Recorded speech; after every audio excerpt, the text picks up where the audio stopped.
Felipe Melo está aqui para trazer as notícias do esporte. O Palmeiras só depende dele para ser campeão brasileiro, hein, Felipe? Bom dia. Bom dia, Pedro. Bom dia, Silvânia. Ailton, todo mundo ligado no Pulo do Gato. O Palmeiras ontem teve um jogo complicadíssimo com o Fortaleza. O Fortaleza parecia o Barcelona jogando contra o Palmeiras ontem. Não ganhava de ninguém, mas contra o Palmeiras os torcedores estavam bravos ali porque foi uma excelente partida do Fortaleza, que abriu o placar. O Palmeiras buscou o empate, o Fortaleza fez o segundo e o Palmeiras, com um jogador a menos, porque o Gustavo Gomes foi expulso, conseguiu no final da partida um empate heróico, resultado que mantém o Palmeiras na ponta da tabela, mas por saldo de gols, porque ontem o Flamengo fez a parte dele, venceu o América Mineiro por 3-0 fora de casa, mas com praticamente a totalidade de torcedores do Flamengo, já que o jogo foi em Uberlândia, o Flamengo derrotou por 3-0 o América e encostou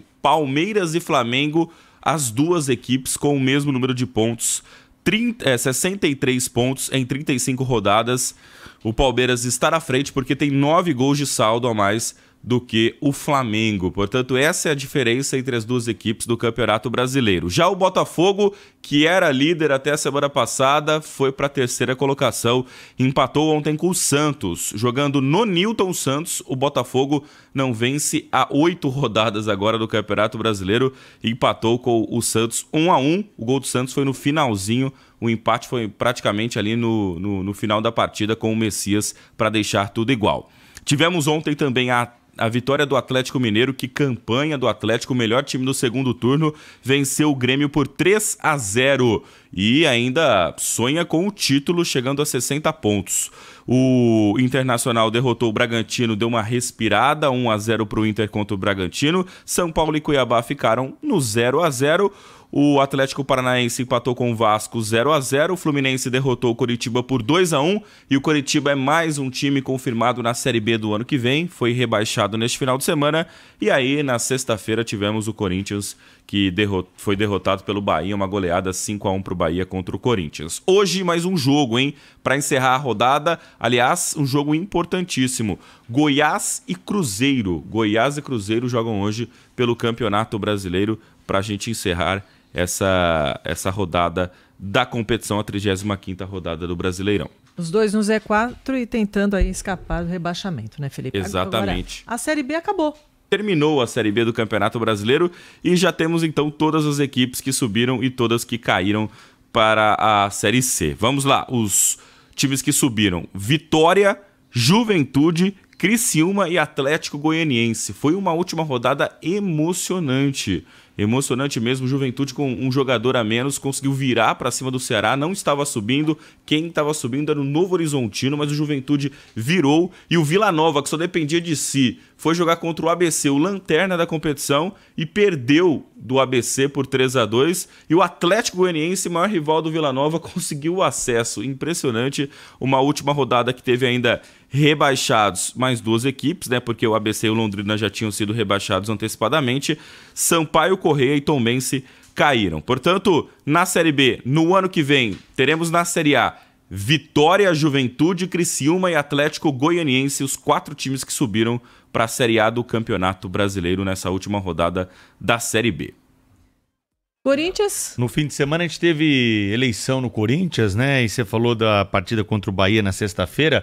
O time, de alguma forma, estava de olho na eleição enquanto estava em campo lá na Neoquímica Arena, Felipe Melo? Eles deviam estar pensando em tudo, menos dentro do jogo, né? Porque foi realmente um resultado surpreendente. Os jogadores do Corinthians, terminou a eleição do Timão. Agora, o ambiente vai melhorar ou não para o jogo de amanhã contra o Vasco da Gama, a gente vai saber amanhã. Mas se o Vasco vencer o Corinthians, o Vasco ultrapassa o Corinthians na tabela de classificação. O candidato da oposição, Augusto Melo, foi eleito novo presidente do Corinthians, teve 2.771 votos contra o André Negão, que contabilizou 1.413 votos. A vitória, então, de Augusto Melo põe fim na chapa Renovação e Transparência, que é a chapa do presidente Duílio, do André Sanches, que durou aí cerca de 16 anos no poder do Corinthians. Augusto Melo será presidente a partir do ano que vem. Então, nessa reta final do Campeonato Brasileiro, o Duílio continua ainda como presidente do Timão. Augusto Melo assume a partir do ano que vem. Ele que foi vice na última eleição, dessa vez conquistou o pleito. Aos 59 anos, o empresário Augusto Melo é o novo presidente do Corinthians para 3 anos, né? Triênio, então, mas foi a partir do ano que vem. surpreendente a votação, não foi não, Felipe?